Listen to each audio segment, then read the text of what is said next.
Everybody, it's Larissa. Today we're talking about communities, and the community that I wanted to focus on is the new media and video arts community here in Connecticut. This is something that is of great interest to me, not only as an artist, but as a longtime arts enthusiast in the state of Connecticut. This is a group that I'd like to be more actively involved in, and one that I have found has very little presence in Connecticut in terms of anything organized. So let's get into it. The real core interest of this community and really the broader community in general, so as we look at it worldwide, is the creation and exhibition of new media and video art. Artworks in this genre are being created from new media technologies. So we think of digital art, computer graphics, computer animation, virtual art, internet art, interactive art, video games, computer robotics, and even a little bit of art as biotechnology. So we add into that video art, which is also works well within the new media spectrum. And really, these are all media that are not traditional in any sense. Traditional visual arts techniques like painting or sculpture. The delivery can really range. Art is broad and the delivery of it is even broader. So that can be anywhere from conceptual to virtual art, performance, or installation.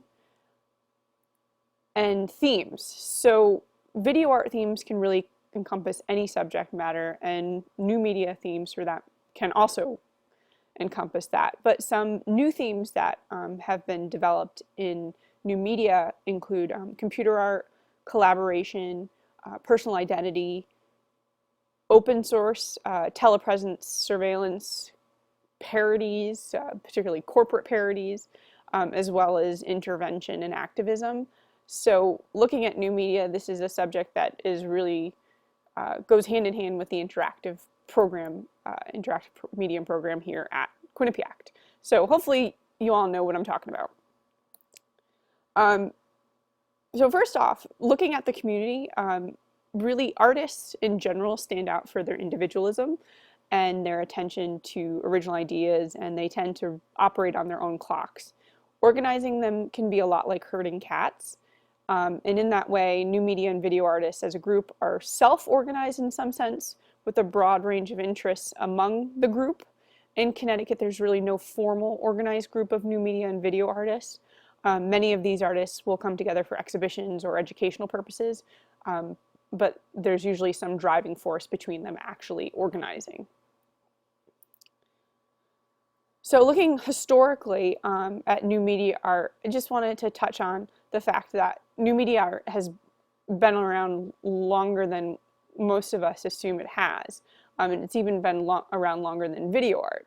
So it really started back at the end of the 19th century as advances in photography and film allowed artists to experiment with different usages. In about 1879, Edward Muybridge's zoopraxiscope, which you see here on the screen, was really considered one of the first movie projectors. It was a series of discs that, when spun, showed movement. So then we jump to the mid-20th century. Video art really began to fit in nicely with the experimental aspects of new media art, and we see a real merging there. Along with original video artwork, artists were beginning to incorporate televisions into their work, creating new media installations. And the first to do this was a gentleman by the name of Wolf Vostell, whose early work, we'll call it EDHD, can't pronounce the German, but embraced interaction in creating a multidisciplinary space that invited the audience to be more involved in the exhibition space. And then looking ahead, so really from the development of computer graphics in the 1980s and real-time technologies, you say instant messaging, status updates, news alerts in the 1990s, along with the growth of the internet, has really led to new and various types of interactive media. Notable artists, and here's a picture of her, Lynn Hirschman Leeson, works in a variety of media, combining art with social commentary, particularly on the relationship between humans and technology, which was really central to this whole idea of new media art and video art. So looking at the article this week and the 3 types of affinity spaces, the new art community is really a pool. So what we see centrally is new theories and relationships to technologies as a central theme within this group, and then around that are all the people that are involved in the community. So we see collaborators, artists, instructors, enthusiasts, critics. All of these people are coming together based on this theme. So really the focus of it extends to the community that shares and interacts via art production, the exhibition of the artwork, and the critique of new media and video artwork. So first off, the community shares via its theories and art products and technologies, really depending on the media and delivery methods. So think about art exhibition types, pictures, drawings, video, sound, installation, performance, interactive art, new media art, or sculptures. This sharing is via traditional gallery exhibitions, online exhibitions, or really a combination of both. There's also a sharing via critique and education, which can come through traditional channels like classrooms or print media, as well as web resources. So since it's a really loosely organized community, value is created in the endeavor to further and explore the broad disciplines within video and new media art, and further and understand man's relationship with technology.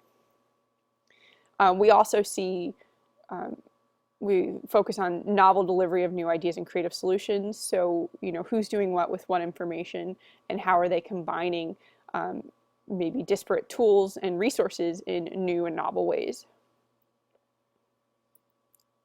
So finally, looking at what portion of the community are the creators, the critics, and the spectators. So I saw that a large portion of this community is the creators. These are the people who are actively experimenting with media, conducting research, learning technologies, and those creating and exhibiting artwork. So these terms actually fit really well into this community because there is actual physical creation of an art product, and there's also real critics. So critics in the traditional sense of art critics that would review an exhibition or a work of art, but also part of those critics, in not the literal sense, is curators, collectors, theory or history students, and researchers. This group is actively involved in the conversation of new media and video art, but is not creating the artwork. And finally, spectators. Spectators is also a good portion of the community. These are the people that view the exhibitions. These are the exhibition visitors. So from that, I really see the spectators can become either creators or critics, but really they stand kind of on the outside at this point, just viewing and observing the community at large.